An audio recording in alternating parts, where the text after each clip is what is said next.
Hey, what's going on with y'all? Fellas, ladies, was good? A 76-year-old woman was sent back to prison because probation officials couldn't get in contact with her for a few hours. Just a few hours. That was enough time for them to make the arrest. Now, the Washington Post reports that this woman was actually attending a computer class. Imagine that. Trying to get your type on, trying to learn for these different skills as being 76 years old, being in prison for as long as this woman did in prison, and to be released early, try to learn some skills for the real world and be able to attend these jobs and be able to stay afloat with all these people, because technology is the key to success these days. You have to know a little bit something about technology, all the smartphones and just the computers and everything you got to do. Even when you go to a job, what are they going to make you do? Type in something on the computer before you get started. Whether you got to use your fingerprint, you got to know these things. So she was on the right path. 76 years old, never too late. I don't give a fuck what they say, it's never too late. Now, Gwen Levi, who was qualified out of 4,500 other federal inmates, who was released early from prison because of a nationwide effort to release some incarcerated individuals to prevent the spread of COVID-19, okay? But now she's back in custody because of a miscommunication and not being able to get in touch with the powers that be. So they don't play that, and they came at her, making an example, especially when they send somebody out of prison early like this, and you are walking on thin ice. You better fucking tread lightly, and you better be, everything you do, you better be on top of it. You better call them when you're doing something wrong. You feel like something bad happened in your life, you got to get on it. Talk to somebody immediately. There's no hesitation. And this shit sounds stupid. To me it does, and I'm sure that you it does too. 76 years old, the lady, this got to be something. I mean, they got her on a bracelet. If you're sent home early, you better believe you're on some kind of bracelet, some kind of lock that they got you. All the GPS services out here, trust me, they know where this woman's at. She didn't try to manipulate the system. She didn't try to take off the ankle bracelet and do some other shit. But they said, allegedly, they told her lawyer that her not answering her phone, she could be out robbing a bank. Rightfully so. Understandable. You gotta understand, these people gotta think this way. A lot of people who are on probation and parole don't always do what they're supposed to be freaking doing outside. They out here robbing banks, they out here selling drugs, they're doing the same thing that got them back in prison. Sexual offenders who out there reoffending outside with a goddamn Spider-Man outfit on during trick-or-treat, knowing you ain't supposed to be trick-or-treating. You know, but this is not the situation here. I mean, this person's in a computer class. This woman, this 76-year-old woman, was trying to learn and stay afloat in a crazy world where technology is the key to everything. When someone can outsmart you with technology, you're just going to feel outsmarted, especially when you know nothing. So there's nothing wrong with that. Now, a spokeswoman for the Bureau of Prisons, Christy A. Brushears, sorry if I said your name wrong, said that the Bureau staff has the right to send a person back to prison to secure custody when the pandemic is over. And also they have the right to decide whether a person that could be sent home to like home confinement can be sent back there as well during it, closing out to the end of their sentence.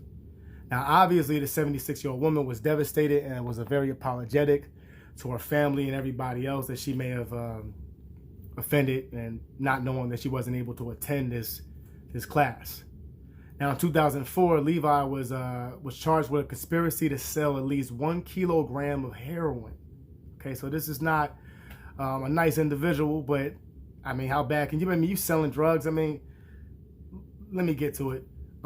As a part of a drug enterprise that operated along Maryland, D.C., California, New York, Texas, and Wyoming. So this was kind of like a big distribution little thing, and obviously she was making some pretty good money doing this, and people trying to make that money out there, man. Now everybody's hiring. I don't know how she grew up. Maybe she grew up rough. She grew up tough. Maybe she did. Maybe she just wanted to make a little bit of extra money. But at the end of the day, she was. This was 2004. She actually pled guilty in 2005, and in 2006 she was sentenced to 35 years in prison. And throughout the time in prison, she was sent to different penitentiaries. She did time in different penitentiaries throughout the city, in Maryland, Baltimore, D.C., things like that. Also in California as well. Normally what they do when they have people in prison stints like that, or trying to make an example of people, they will do things like that. She was after doing 16 years of a 24-year-old stint, she actually was sent home to her mom, who was actually 94 years old. They got some good genes, I swear. 94-year-old mother, not her grandmother, but her mother, where she volunteered at a prison as a prison advocacy organization where she hopes to gain employment one day. So it sounds like this woman made a mistake. She understands that she made a mistake, and she's trying to change these mistakes that she made. You can't be 100%. Life happens. People make mistakes. I mean, who the fuck is going to think that they're not supposed to call somebody to let them know they're at a computer class? I mean, she's 76 years old. Maybe she just forgot. I mean, I'm 32. I don't know what it's like to be 76. But I know one thing, that when you get in your 50s, you start forgetting a little bit. Let alone 60s, your mind ain't as crisp as it used to be. You know, when I speak to people who were in my family who are younger, when they were in their 30s and I was a younger, or when they was even in their 40s, to see them in their 60s, like, talk to them and they just kind of forget things that we spoke about not that long ago or the other day. You got to keep reminding these people, because yeah, the mind does deteriorate a little bit. Comprehension and things of that nature, it's still there, but it's not, you, as far as learning new tricks, I don't know. This is a new thing to be like on probation. You've been in prison for so long, you got to contact somebody, let them know where you're going out. That's a new thing for some people. In a way, I mean, if you in prison, you being told what to do anyway. But I'm looking at, like, I think it's silly shit to send someone to jail because they made a mistake after just a few hours, by the way. This is a few hours of not being able to get in contact with the probation officer. And they don't play that shit, basically, and they sent her back. Now, I believe she's actually out home. This is recently. I don't know if that was when she was sent home after the first prison stint where she was living with her grandma, or she back in jail right now. But I think she was able to be released. But that's crazy, man. They don't fuck around, man. You better call us. Look, I wasn't always the nicest person, you know. I made my mistakes too when I was young. I was 18. I went to jail. I never went to prison, but I did go to jail. I was on my way to prison.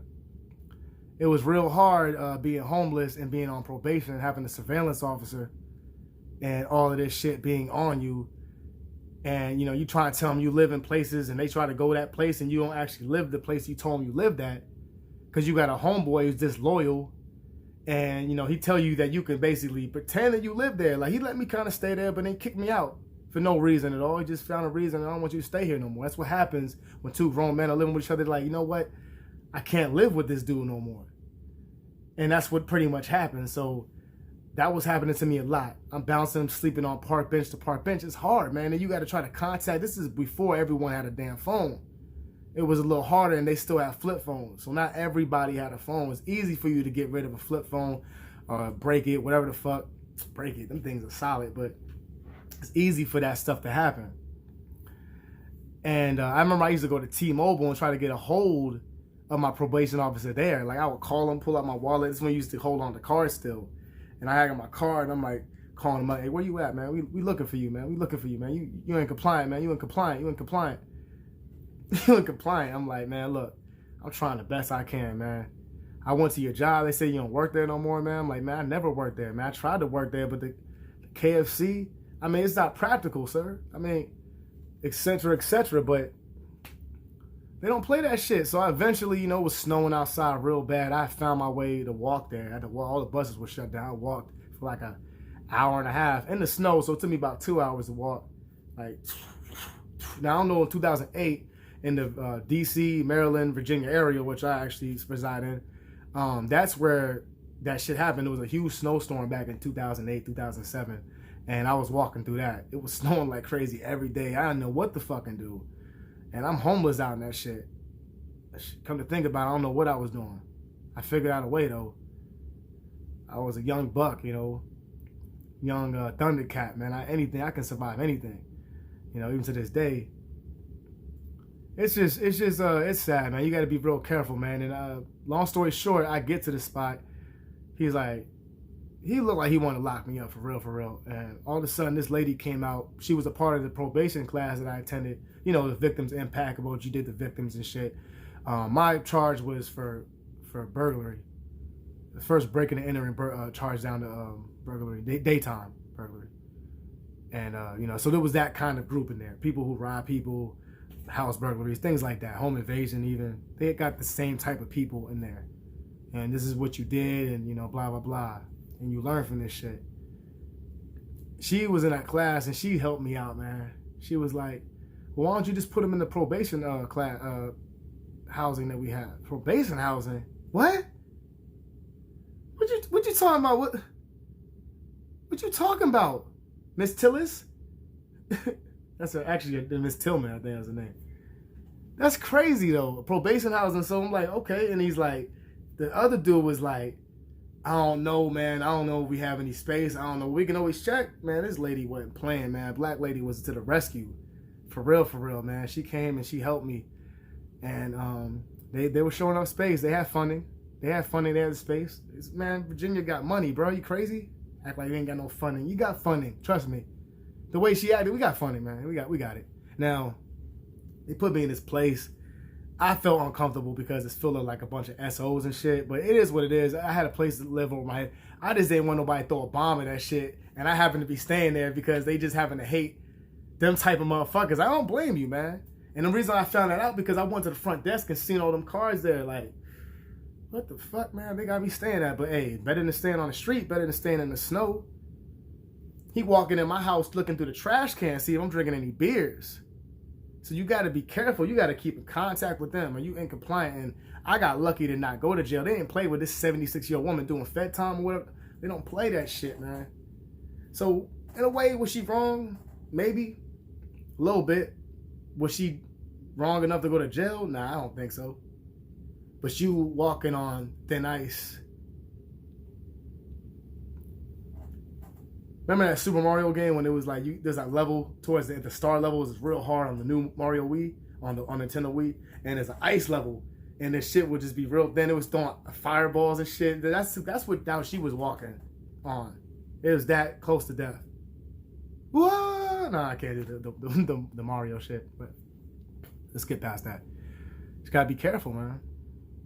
I wish that person the best. I really do. And it sounds like she's on the right path. I mean, she made an honest mistake. I think it's silly. I really do. What y'all think about that, man? Leave your comments and concerns in the section, of course. And I appreciate y'all for watching this video. If you did stay this long, make sure to like and subscribe and check out my other content as well. And more to come. Y'all take it easy out there. Y'all be safe. And make sure to catch me on the next one. Peace.